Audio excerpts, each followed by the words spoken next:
Hello पिलामाने welcome to Meher classes. तो आज आम कौन पढ़ा ना दशम श्रेणी टर्म 1 रो क्वेश्चन आंसर आम आज डिस्कसन करवा बुझीगला ना। आधुनिक भारतीय भाषा प्रश्न जो अभ्यास पुस्तक आमर देती गवर्नमेंट जो एथर न्यू करटा आम आज डिस्कसन करवा बुझीगला पिला माने। तो देख कौन कहूँ आज आम पे कौन करवा ना 50टा क्वेश्चन उत्तर डिस्कसन करवा बुझीगला। तो प्रथम क्वेश्चन आमर कौन अच्छी ना उत्कल जननी को चारु भाषामयी कही कवि कହାର महत्व प्रतिपादन कर पिले ना। ऑप्शन आमर कौन देछि देख उत्कलीय कला स्थापत्यर ओडिया जातिर ओडिया भाषार उत्कलीय प्रकृतिर कହାର करथिले कवि ना ओडिया आम भाषार करथिले पिले बुझीगला। ओडिया भाषार चारु भाषामयी बोली कवि महत्व एठारे प्रतिपादन करथिले। 2 नंबर क्वेश्चन कौन कहला ना उत्कल जननी शरीर को किए धौत करुची किए करुला धौत ना समुद्र बुझीगला पिले। समुद्र कौन करुला ना आम ये उत्कल जननी शरीर को से धोई देउथला बा धौत करुला बुझीगला। उत्कल नदी कूलर समीरण किपरि ना जल कणा युक्त पिले बुझीगला। 4 नंबर कौन कहला ना उत्कलर वनभूमि किपरि उत्कलर वनभूमि किपरि पिले ना घंच बुझीगला। उत्कलर वनभूमि घंच। तरंग परी किए सभाधारण करिथिबा वंदे उत्कल जननी कवितारे कहा जायछि कहार कहा जायतिला पिले ना नील पर्वतमालार बुझीगला। नील पर्वतमालार वंदे उत्कल जननी कवितारे तरंग परी सभाधारण करिथिबा बोली कवितारे एठारे कवि कहिसंती। 6 नंबर क्वेश्चन कौन कहला देख ना उत्कलर शस्य क्षेत्र कहा द्वारा सुशोभित ना उत्कलर शस्य क्षेत्र शाली धान द्वारा पिले बुझीगला। शाली धान द्वारा शस्य क्षेत्रटी आमर सुशोभित। क्यों मानक कुटीर द्वारा उत्कल भूमि पवित्र होइछि ना जोगी ऋषिंकर पिले बुझीगला। जोगी ऋषिंकर कुटीर द्वारा उत्कल भूमि पवित्र होइछि। उत्कल प्रदेश कहा द्वारा परिपूर्ण ना उत्कल प्रदेश होइछि आमर पुण्य तीर्थ समुद्र पुण्य तीर्थ समूह द्वारा परिपूर्ण बुझीगला। क्यों मानक जोगु उत्कल जननी गर्वित मुनि ऋषि साधु सन्यासी श्रेष्ठ वीर विद्वान किए किरे ना श्रेष्ठ वीर मानक जोगु उत्कल जननी गर्वित बुझीगला। 10 नंबर क्वेश्चन कौन कहला देख ना उत्कल जननी देहरे कौन बोला होइछि उत्कल जननी देहरे कौन पिले ना शत्रु मानकर रक्त बोला होइछि बुझीगला। आग काले केमती थिले पिले पाइक थिले सब पाइक माने कौन कहथिले युद्ध करी राजा समीर रे सामिल है से कौन कहथिले शत्रु मानक सह सामना सामनी युद्ध करी तांकर रक्त बलिदान देइछन्ती जहा फल रे हम माने कौन छि स्वाधीन पाइछे एबे बुझीगला। कहीं क्यों काल से युद्ध चली आसीथिला एबे ब्रिटिश अमल तक सरला जाकि 1947 मसीहा में कौन पिले स्वाधीन पाइथिले बुझीगला। हाँ 11 नंबर क्वेश्चन कौन कहला देख ना विश्वर विद्वान गण क्या स्नेह करती विश्वर विद्वान गण पिले क्या स्नेह करती जन्मभूमि को विद्या को उत्कल जननी को मनुष्य जाति को क्या पिले ना उत्कल जननी को बुझीगला। उत्कल जननी को उत्कल जननी को विद्वान गण स्नेह करती। क्यों सुनंद मानक द्वारा उत्कल जननी वंदिता क्यों सुनंद श्रेष्ठ वीर श्रेष्ठ कवि श्रेष्ठ विद्वान श्रेष्ठ जोगी किए किरे ना श्रेष्ठ कवि बुझीगला। श्रेष्ठ कवि मानक द्वारा सुनंद मानक द्वारा उत्कल जननी वंदिता होइथिला। समग्र विश्व रे कहार अनिंद्य कीर्ति प्रचारित उत्कल वीर मानकर ना सुंदर मंदिर गुड़िकर ना उत्कल जननींकर ना उत्कलर पुण्य तीर्थ समूहर कहार पिले ना ए उत्कल जननींकर बुझीगला। उत्कल जननींकर समग्र विश्व रे अनिंद्य कीर्ति प्रचारित हेउथिला बा हेउछि मध्य। वंदे उत्कल जननी कविता रे कविंकर क्यों भावना प्रकाश पाइछि पिलेठारे ना भक्ति देशात्मबोध वैप्लविक साम्यवादी कोटा कि ना देशात्मबोध पिले बुझीगला। देशात्मक बोध बुझीगला। देख ଲକ୍ଷ୍ମୀକାନ୍ତ ମହାପାତ୍ର କେଉଁ କବି ଭାବରେ ପରିଚିତ? ଏଇଟା ଗୋଟେ ବହୁତ ଇମ୍ପୋର୍ଟାଣ୍ଟ କ୍ୱେଶ୍ଚିନ୍ ପିଲେ, ବୁଝିହେଲା। ଲକ୍ଷ୍ମୀକାନ୍ତ ମହାପାତ୍ର ପିଲେ କେଉଁ କବି ରୂପେ ପରିଚିତ? ନା ସେ କାନ୍ତ କବି। ଯଦି ତୁମମାନଙ୍କର ମନେ ନ ପଡ଼ିବ ପିଲେ ଏଇଟା କେମିତି ମନେ ରଖିବ? ନା ଦେଖ ତାଙ୍କର ନାଁରେ ଲାଗିକି ଅଛି ପିଲେ କାନ୍ତ, ଲକ୍ଷ୍ମୀକାନ୍ତ ହେଲା। ସେଥିପାଇଁ ତାଙ୍କ ନାଁଠୁ ଏଇଠି ବି ମନେ ରଖିପାରିବ ତୁମେ, ସେ ହେଉଛନ୍ତି ଲକ୍ଷ୍ମୀକାନ୍ତ, ଯିଏକି ସେ କାନ୍ତ କବି, ବୁଝିହେଲା। ରାଘବଙ୍କ ଲଙ୍କା ଯାତ୍ରାନୁକୂଳ କବିତାଟି କେଉଁ କାବ୍ୟରୁ ସଂଗୃହୀତ? ବୈଦେହୀଶ ବିଳାସ, କଟି ବ୍ରହ୍ମାଣ୍ଡ ସୁନ୍ଦରୀ, ଲାବଣ୍ୟବତୀ, ପ୍ରେମ ସୁଧାନିଧି। କେଉଁଟା ପିଲେ? ନା ବୈଦେହୀଶ ବିଳାସ, ବୁଝିହେଲା। ବୈଦେହୀଶ ବିଳାସରୁ ରାଘବଙ୍କ ଲଙ୍କା ଯାତ୍ରାନୁକୂଳ କବିତାଟି ସଂଗୃହୀତ ହୋଇଅଛି। ପଠିତ କବିତାରେ କାହାକୁ ରାଘବ କୁହାଯାଇଛି ପିଲେ? କାହାକୁ? ରାମ, ଲକ୍ଷ୍ମଣ, ଭରତ, ଶତ୍ରୁଘ୍ନ ଏମାନେ କିଏ? ଚାରି ଭାଇ। ଏମାନଙ୍କ ଭିତରୁ କାହାକୁ କୁହାଯାଇଥିଲା? ନା ରାଘବ ବୋଲି କିଏ ପିଲେ? ରାମଚନ୍ଦ୍ର, ବୁଝିହେଲା। ତାପରେ 18 ନମ୍ବର କ୍ୱେଶ୍ଚିନ୍ କ'ଣ କହିଲା ଦେଖ ପିଲେ? ନା ରାମଚନ୍ଦ୍ର କାହିଁକି ସମୁଦ୍ର ପତିବାର ବିଚାର କରିଥିଲେ? ରାବଣକୁ ବଧ କରିବା ପାଇଁ, ନା ବିଭୀଷଣକୁ ଲଙ୍କାର ରାଜା କରିବା ପାଇଁ, ନା ନିଜ ଶକ୍ତି ପ୍ରଦର୍ଶନ ପାଇଁ, ନା ସୀତାଙ୍କୁ ପାଇବାର ଆଶା ଯୋଗୁଁ? କାହାକୁ ପିଲେ? ନା ସୀତାଙ୍କୁ ପାଇବାର ଆଶା ଯୋଗୁଁ ଏଠାରେ। ନା କି ସେ କ'ଣ କରିଥିଲେ? ରାବଣକୁ ମାରିବାକୁ କହିଥିଲେ, ନା ବିଭୀଷଣକୁ ଲଙ୍କାରୁ ରାଜା କରିବା ପାଇଁ? ସେ କ'ଣ କରିଥିଲେ? ନା ସୀତା ଠାବ କରିଯାଇଥିଲେ। ସୀତାଙ୍କୁ ଯେତେବେଳେ ହନୁମାନ ସୀତା ଠାବ କରି ଆସିଲା, ସେ ତାପରେ କ'ଣ କଲେ? ସମୁଦ୍ର ସେପଟକୁ ଯିବା ପାଇଁ ବିଚାର କରିଥିଲେ, ସୀତାଙ୍କୁ ପାଇବାର ଆଶା ଯୋଗୁଁ, ବୁଝିଲା।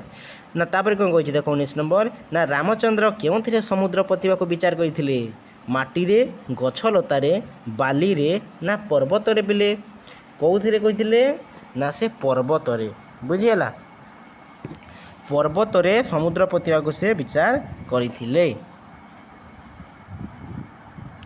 ତାପରେ କ'ଣ କହିଲା ଦେଖ 20 ନମ୍ବର କ୍ୱେଶ୍ଚିନ୍? ନା ରାମଚନ୍ଦ୍ର ବିସ୍ମୟରେ ନିଶ୍ୱାସ ଛାଡ଼ିଥିଲେ କାହିଁକି? ନା ବାନରମାନେ ପକାଉଥିବା ପର୍ବତ ସବୁ ବୁଡ଼ି ଯାଉଥିବା ଯୋଗୁଁ, ନା ଜଳ ଫି ଫି ଶବ୍ଦ କରୁଥିବା ଯୋଗୁଁ, ନା ସମୁଦ୍ରର ଅଶାନ୍ତ ରୂପ ଯୋଗୁଁ, ନା ସମୁଦ୍ର ଖୁବ୍ ଗଭୀର ହୋଇଥିବା ଯୋଗୁଁ? କେଉଁଠି କାରଣ ପାଇଁ? ନା କାରଣ ହେଉଛି କ'ଣ? ବାନରମାନେ ପକାଉଥିବା ପର୍ବତ ସବୁ ବୁଡ଼ିଯିବା ଯୋଗୁଁ, ବୁଝିହେଲା। ତାପରେ କ'ଣ ହେଲା ପିଲେ ଦେଖ? ନା ବରୁଣଙ୍କୁ ପ୍ରସନ୍ନ କରିବା ପାଇଁ ରାମଚନ୍ଦ୍ର କ'ଣ କରିଥିଲେ? କ'ଣ କରିଥିଲେ ପିଲେ? ସେ କ'ଣ ଯଜ୍ଞ କରିଥିଲେ, ନା ଅନଶନରେ କୁଶଶଯ୍ୟରେ ଶୟନ କରିଥିଲେ, ନା କଠୋର ତପସ୍ୟା କରିଥିଲେ, ନା କ'ଣ କହିଛି ଘର? ନା ବରୁଣଙ୍କର ପୂଜା କରିଥିଲେ। କ'ଣ କରିଥିଲେ ପିଲେ? ବରୁଣଙ୍କୁ ପ୍ରସନ୍ନ କରିବା ପାଇଁ ରାମଚନ୍ଦ୍ର, ନା ବରୁଣଙ୍କୁ ପ୍ରସନ୍ନ କରିବା ପାଇଁ ରାମଚନ୍ଦ୍ର ସେଠାରେ କ'ଣ କରିଥିଲେ ପିଲେ? ଅନଶନରେ କୁଶଶଯ୍ୟାରେ ସେ ଶୟନ କରିଥିଲେ। ଖଟା ହେବ ପିଲେ, ବୁଝିହେଲା। ନା କାହାକୁ ବିଭୂତିଭୂଷଣ ବୋଲି କୁହାଯାଇଛି? ବିଭୂତିଭୂଷଣ ବୋଲି କାହାକୁ କୁହାଯାଇଛି? ଶିବଙ୍କୁ, ନା ରାବଣଙ୍କୁ, ନା ରାମଚନ୍ଦ୍ରକୁ, ନା ବିଭୀଷଣକୁ? ବିଭୂତିଭୂଷଣ। ବେଳେବେଳେ ପିଲାମାନେ ବିଭୂତି ଯେହେତୁ କହିଛି ନା ବିଭୀଷଣ ବୋଲି ପଢ଼ନ୍ତି। ନାରେ ପିଲେ ବିଭୂତି ମାନେ ବିଭୂତି ଯେଉଁଟା ବିଭୀଷଣ ନୁହଁ, ବିଭୂତିଭୂଷଣ ମାନେ ଏଠାରେ ରାବଣକୁ କୁହାଯାଇଛି, ବୁଝିହେଲା। ଦେଖ ରାବଣ ଦୂତ ଭାବେ ପଠାଇଥିବା ଶୁକସାରଣ କିଏ? ରାବଣର 2 ମନ୍ତ୍ରୀ, ନା ରାବଣର 2 ଜଣ ସୈନିକ, ନା 2ଟି ପକ୍ଷୀ, ନା ରାବଣର 2ଟି ବନ୍ଧୁ? କିଏ କି ପିଲେ? ନା ଶୁକସାରଣ ହେଉଛନ୍ତି ରାବଣର 2 ମନ୍ତ୍ରୀ ପିଲେ, ବୁଝିହେଲା। 24 ନମ୍ବର କ'ଣ କହିଛି ଦେଖ? ନା ବଡ଼ ଭାଇ ପିତା ତୁଲ୍ୟ ବୋଲି କିଏ କହିଛି? ନା ବଡ଼ ଭାଇ ପିତା ତୁଲ୍ୟ ବୋଲି ଏଠାରେ କିଏ କହିଥିଲେ? ରାମ, ନା ଲକ୍ଷ୍ମଣ, ନା ବିଭୀଷଣ, ନା ରାବଣ? କିଏ କହିଥିଲେ ବଡ଼ ଭାଇ ପିତା ତୁଲ୍ୟ ବୋଲି? ଏଠାରେ ରାବଣ କହିଥିଲେ ବୋଲି, ବୁଝିହେଲା।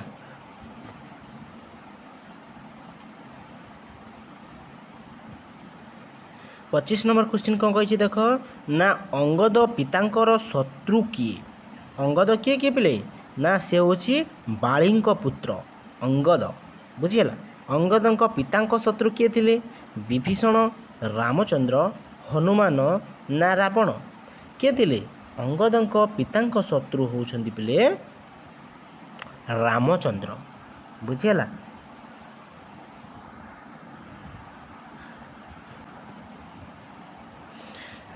ତାପରେ କ'ଣ କହିଲା ଦେଖ 26 ନମ୍ବର? ନା ଅଙ୍ଗଦର ପିତୃବ୍ୟ କିଏ? ଅଙ୍ଗଦର ପିତୃବ୍ୟ କିଏ ବୋଲେ? ନା ସୁଗ୍ରୀବ, ହନୁମାନ, ବାଳୀ, ରାମଚନ୍ଦ୍ର? କିଏ ବି? ଅଙ୍ଗଦର ପିତୃବ୍ୟ କିଏ? ତାର କକା ବାବା ଯିଏ ହେଉଥିବ କିଏ ହେଉଥିଲେ ନା ସୁଗ୍ରୀବ ଥିଲେ ପିଲେ ବୁଝିହେଲା। ବାଳି ତ ତାଙ୍କର ପିତା ଥିଲେ ହେଲା। 27 ନମ୍ବର କ'ଣ କହିଲେ ଦେଖ ନା ସୁକସାନ କେଉଁ ପଥରେ ସାଗର ଅତିକ୍ରମ କରିଥିଲେ? ସ୍ଥଳପଥ, ଜଳପଥ, ଆକାଶପଥ ନା ବନପଥ? କେଉଁ ପଥରେ ସୁକସାନ ପ୍ରଥମ ସାଗର ଅତିକ୍ରମ କରିଥିଲେ? ନା ଆକାଶ ପଥରେ। ସେ ଦୁଇଟା କ'ଣ ଥିଲେ? ଗୋଟେ ପକ୍ଷୀ ରୂପରେ ସେମାନେ କ'ଣ କରିଥିଲେ? ସମୁଦ୍ର ଲଙ୍ଘନ କରିଥିଲେ ବୁଝିହେଲା। ତାପରେ 28 ନମ୍ବର କ'ଣ କହିଲା ଦେଖ ନା ସୁକସାନ କେଉଁ ରୂପରେ ଆକାଶ ପଥରେ ସମୁଦ୍ର ପାର ହୋଇଥିଲେ? ସୁକସାନ କେଉଁ ରୂପ ଧରିଥିଲେ ପିଲେ? ନା ବତକ, କାଉ, ବଗ ନା ଚିଲ? କେଉଁ ପଦ? ନା ସେ ବତକ ରୂପ ଧରି ଦେଇଥିଲେ ପିଲେ ବୁଝିହେଲା। 29 ନମ୍ବର କ୍ୱେଶ୍ଚିନ୍ କ'ଣ କହିଲା ଦେଖ ନା ସୁକସାନ କାହାକୁ ଦେବ ରୂପ ଭାବେ ସମ୍ବୋଧନ କରିଛନ୍ତି? ରାମଚନ୍ଦ୍ରଙ୍କୁ, ଅଙ୍ଗଦକୁ, ରାବଣଙ୍କୁ ନା ବିଭୀଷଣଙ୍କୁ? କାହାକୁ ସେ କହିଥିଲେ? ନା ରାବଣକୁ ବୁଝିହେଲା। ରାବଣକୁ କ'ଣ କହିଥିଲେ? ସେ ଦେବ ରୂପ ଭାବେ ସେ ସମ୍ବୋଧନ କରିଥିଲେ ହେଲା। କାହା ଭୟରେ ସୁକସାନ ଲଙ୍କାକୁ ପଳାୟନ କରିଥିଲେ? ରାମଚନ୍ଦ୍ରଙ୍କର ନା ଅଙ୍ଗଦ ଓ ବିଭୀଷଣଙ୍କ ଉଭୟଙ୍କର ନା ହନୁମାନଙ୍କର ନା ସୁଗ୍ରୀବଙ୍କର? କାହାର ଭୟରେ ସୁକସାନ ପଳାୟନ କରିଥିଲେ ପିଲେ? ନା ଅଙ୍ଗଦ ଓ ବିଭୀଷଣଙ୍କ ଭୟରେ ସୁକସାନ କ'ଣ କରିଥିଲେ ପିଲେ? ଲଙ୍କାକୁ ପଳାୟନ କରିଥିଲେ ବୁଝିହେଲା। ରାବଣ କ'ଣ କଲେ ବିଭୀଷଣ ଲଙ୍କା ଫେରିବେ ବୋଲି ସୁକସାନ କହିଥିଲେ? ନା ରାମଙ୍କର ଶରଣ ପଶିଲେ ନା ସୀତାଙ୍କୁ ସମର୍ପଣ କଲେ ନା ଦେବତାଙ୍କ ସହିତ ଶତ୍ରୁତା ନ କଲେ ନା ସିଂହାସନ ତ୍ୟାଗ କଲେ? କ'ଣ କଲେ ଏମିତି ବିଭୀଷଣ ଲଙ୍କାକୁ ଫେରିବେ ବୋଲି ସୁକସାନ ଆସି ରାବଣକୁ କହିଥିଲେ ପିଲେ? ନା ଉତ୍ତର କ'ଣ ହେବ ପିଲେ? ସୀତାଙ୍କୁ ସମର୍ପଣ କଲେ ବୁଝିହେଲା। ପୂର୍ବରୁ ମଧ୍ୟ ବିଭୀଷଣ କ'ଣ କହିଥିଲେ? ନା ସୀତାଙ୍କୁ ସମର୍ପଣ କରିଦିଅନ୍ତୁ, ସେ ହେଉଛନ୍ତି ଜଗତ ମାତା। ଏଭଳି ଯେତେବେଳେ ବୁଝାଇଥିଲେ ରାବଣ କ'ଣ ହେଇଥିଲେ? ନା କ୍ରୋଧିତ ହୋଇ ତାଙ୍କୁ ଲଙ୍କାରୁ ବିତାଡ଼ିତ କରିଦେଇଥିଲେ। ପୁଣି ସେ ସେଇ କଥା ହିଁ ଜିଦ୍ ଧରିଥିଲେ ନା ସୀତାଙ୍କୁ ଯଦି ସମର୍ପଣ କରିବେ ରାବଣ ତାହେଲେ ଯାଇ ବିଭୀଷଣ ପ୍ରତ୍ୟାବର୍ତ୍ତନ କରିବେ ବା ଫେରିବେ। ଦେଖ 32 ନମ୍ବର କ'ଣ କହିଲା ପିଲେ? ନା କିଏ ବଡ଼ କୂଳରେ ଜନ୍ମ ହୋଇଥିବା ରାବଣ କହିଛି? କିଏ ବଡ଼ କୂଳରେ? ରାମଚନ୍ଦ୍ର, ଅଙ୍ଗଦ, ବିଭୀଷଣ ନା ସୁଗ୍ରୀବ? ବଡ଼ କୂଳରେ କିଏ ଜନ୍ମ ହୋଇଥିଲେ? ନା ବିଭୀଷଣ ପିଲେ। ବିଭୀଷଣ କ'ଣ ଥିଲେ? ଗୋଟେ ବ୍ରାହ୍ମଣ ଥିଲେ ପିଲେ ବୁଝିହେଲା। ତୁମେ ଜାଣିଥିବ ଚାରି ଜାତି ମଧ୍ୟରୁ ଶ୍ରେଷ୍ଠ ହେଉଛନ୍ତି ବ୍ରାହ୍ମଣ, ତାପରେ କ୍ଷତ୍ରିୟ, ତାପରେ ବୈଶ୍ୟ, ତାପରେ ଶୂଦ୍ର। ଏଇ ଚାରି ଜାତିମାନଙ୍କ ମଧ୍ୟରୁ ବଡ଼ କୂଳରେ ଜନ୍ମ ନେଇଥିଲେ କିଏ? ନା ବିଭୀଷଣ ବୁଝିହେଲା। ରାମ କେଉଁ କୂଳରେ? ନା କ୍ଷତ୍ରିୟ ବୁଝିହେଲା। 33 ନମ୍ବର କ୍ୱେଶ୍ଚିନ୍ କ'ଣ କହିଲା ଦେଖ ନା ଧର୍ମ ବଳରୁ କାହାଠାରୁ ରକ୍ଷା ପାଇଥିବା ସୁକସାନ ରାବଣକୁ କହିଛନ୍ତି? ରାମଚନ୍ଦ୍ର, ବିଭୀଷଣ, ସୁଗ୍ରୀବ ନା ଅଙ୍ଗଦ? କାହାର ଭୟରେ? ନା ଧର୍ମ ବଳକୁ ଆମେ ଅଙ୍ଗଦ ଠାରୁ ରକ୍ଷା ପାଇଥିଲୁ ପ୍ରଭୁ ବୋଲି ସେ ଆସି ରାବଣକୁ କହିଥିଲେ ସୁକସାନ ପିଲେ ବୁଝିହେଲା। ଅଙ୍ଗଦ। ଏହା ଶଙ୍ଖର ପରିମାଣ କେତେ? ଏକ ଶଙ୍ଖର ପରିମାଣ କେତେ? 100 କୋଟି, 1 ଲକ୍ଷ କୋଟି, 10 କୋଟି ନା 1000 କୋଟି? କେତେ ପିଲେ? ନା ଏକ ଶଙ୍ଖ ମାନେ ପିଲେ ହେଉଛି 1 ଲକ୍ଷ କୋଟି ପିଲେ ବୁଝିହେଲା। ରାବଣ ମନ୍ଦହାସ କରିଥିଲା କାହିଁକି? ଶ୍ରୀରାମଙ୍କ ସୈନ୍ୟ ସଂଖ୍ୟା କମ୍ ଥିବାରୁ ନା ରାମଚନ୍ଦ୍ରକୁ ସମୁଦ୍ର ପୋତିବାକୁ ଚେଷ୍ଟା କରୁଥିବାରୁ ନା ରାମଚନ୍ଦ୍ର ପରାକ୍ରମହୀନ ଭାବିବାରୁ ନା ପର୍ବତ ଗୁଡ଼ିକ ସମୁଦ୍ରରେ ବୁଡ଼ି ଯାଉଥିବାରୁ? ରାବଣ ମନ୍ଦହାସ କରିଥିଲା କ'ଣ ପାଇଁ ପିଲେ? ନା ରାମଚନ୍ଦ୍ରଙ୍କୁ ପରାକ୍ରମହୀନ ଭାବିବାରୁ ବୁଝିହେଲା। ରାମଚନ୍ଦ୍ରକୁ ପରାକ୍ରମହୀନ ଭାବି କରି ସେ କ'ଣ କରିଥିଲେ? ନା ମନ୍ଦହାସ ଦେଇଥିଲେ। ଦେଖ 36 ନମ୍ବର କ୍ୱେଶ୍ଚିନ୍ କ'ଣ କହିଲା? ନା ରାବଣଙ୍କୁ କିଏ ଦେବରିପୁ ଭାବେ ସମ୍ବୋଧନ କରିଥିଲେ? ରାବଣଙ୍କୁ ଦେବରିପୁ ଭାବେ ସମ୍ବୋଧନ କିଏ କରିଥିଲେ ପିଲେ? ନା ସୁକସାରଣ। ଏଇଟା ଆମେ ପୂର୍ବରୁ ପିଲେ କ୍ୱେଶ୍ଚିନ୍ଟା ବି ପଢ଼ିଥିଲେ ହେଲା। ସୁକସାରଣ ରାବଣଙ୍କୁ କ'ଣ କହିଥିଲେ? ନା ଦେବରିପୁ ଭାବେ ସମ୍ବୋଧନ କରିଥିଲେ। ଦେଖ ପିଲେ କ୍ୱେଶ୍ଚିନ୍ ଡବଲ୍ ରିପୋର୍ଟ ହୁଏ, ତବୁ ବୁଝିକି ଲେଖିବ ହେଲା। ଦେବରିପୁ ଭାବେ ସମ୍ବୋଧନ କରିଥିଲେ କିଏ? क्वेश्चन एटी कौन कहला सुकसारण क्या देवरीपु भाव संबोधन करते उत्तर आसब रावण। रावण को किए देवरीपु भाव संबोधन करते ना सुकसारण है। क्वेश्चनटा टिके बुलेई देइछि त माने बुझिके आराम से लिखिबो बुझे। तापर कौन कहला देख प्ले 37 नंबर क्वेश्चन ना अंगदर शक्त चापुड़ा बाजी थिले विंध्य पर्वतर अवस्था कौन होइथांता? समुद्र रे पड़ी थांता ना उपुड़ी जाइथांता ना चूर्ण हो जाइथांता ना उड़ी जाइथांता? कौन होइथांता प्ले ना चूर्ण हो जाइथांता बुझिला। ना अंगदर जदि शक्त चापुड़ा बाजी थिले विंध्य पर्वतर अवस्था कौन होइथांता प्ले ना चूर्ण हो जाइथांता। रावण काहाकू पराक्रमहीन भाविथिला? विभीषण को, अंगद को, सुग्रीव को ना रामचंद्र को? रावण काहाकू पराक्रमहीन बोली भाविथिला? ना रामचंद्र को पिले बुझिहेला। ए क्वेश्चन भी पुणी थरे रिपीट होइछि देख।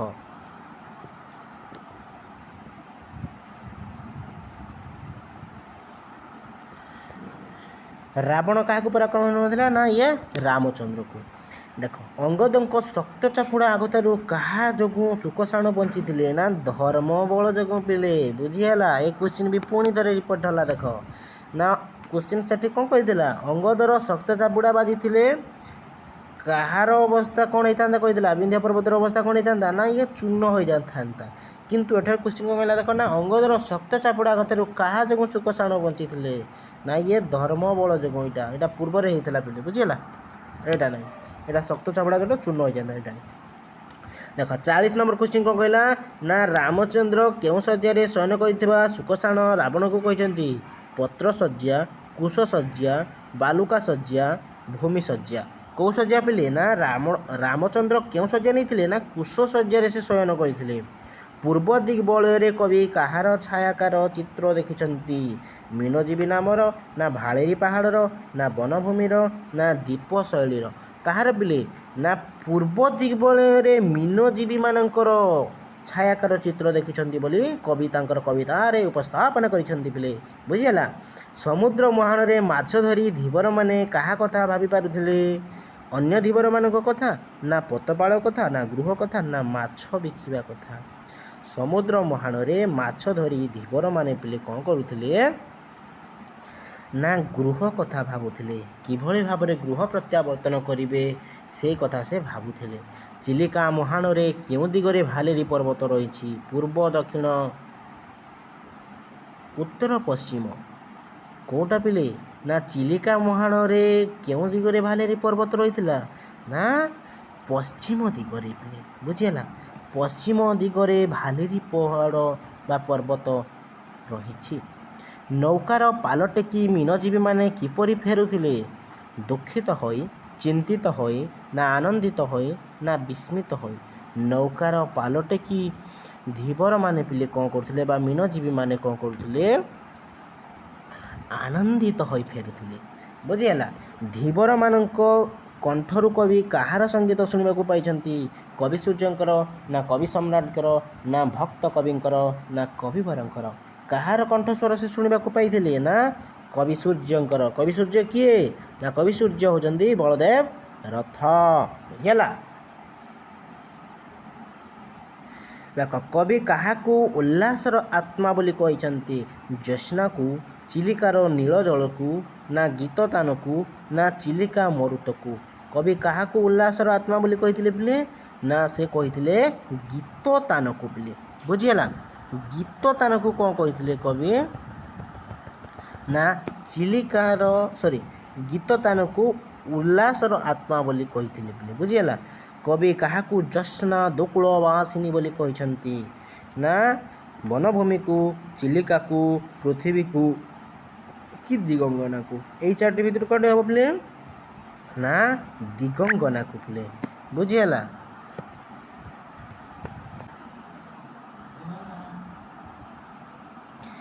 ବୁଝିହେଲା ବେଲେ ତାପରେ କ'ଣ କହିଛନ୍ତି ଦେଖ 48 ନମ୍ବର। ନା ପଠିତ କବିତାରେ କାହାକୁ ମଧୁର ହାସିନୀ ବୋଲି କୁହାଯାଇଛି ପିଲେ? ଦିଗଙ୍ଗନାକୁ, ନା ଅବନୀକୁ, ନା ଚିଲିକାକୁ, ନା ନିଶିଥିନୀକୁ? କାହାକୁ ମଧୁର ହାସିନୀ ବୋଲି କୁହାଯାଇଛି ଏଠାରେ? ନା ଦିଗଙ୍ଗନାକୁ ପିଲେ ବୁଝିହେଲା।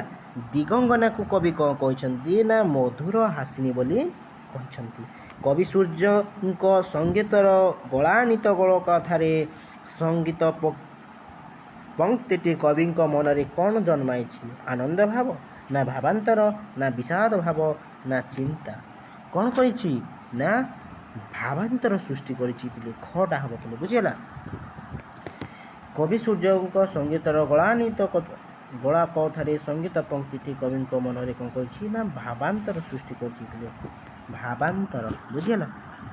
ଦେଖ 50 ନମ୍ବର କ୍ୱେଶ୍ଚିନ୍ କ'ଣ କହିଲା? ନା ସଙ୍ଗୀତ ଆବେଶରେ ମନ କେଉଁଠାରେ ବିଚରଣ କରେ? ଚିଲିକାର ନୀଳବକ୍ଷରେ, ନା ଅତୀନ୍ଦ୍ରିୟ ଦେଶରେ, ନା ବନଭୂମିରେ, ନା ଭାଲିରୀ ପର୍ବତର ସେଇ ଶିଖର ଦେଶରେ?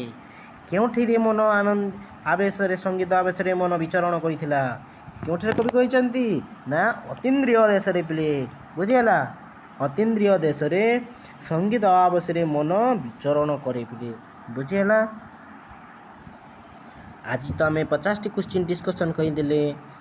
ଆଶା କରୁଛି ତୁମମାନଙ୍କୁ ଭିଡ଼ିଓଟି ବହୁତ ଭାବରେ ଭଲ ଲାଗିଥିବ। କାଲି ଆମେ ପୁଣି ଥରେ ଆଉ 50ଟି କ୍ୱେଶ୍ଚିନ୍ ଡିସ୍କସନ୍ କରିବା, ବୁଝିହେଲା।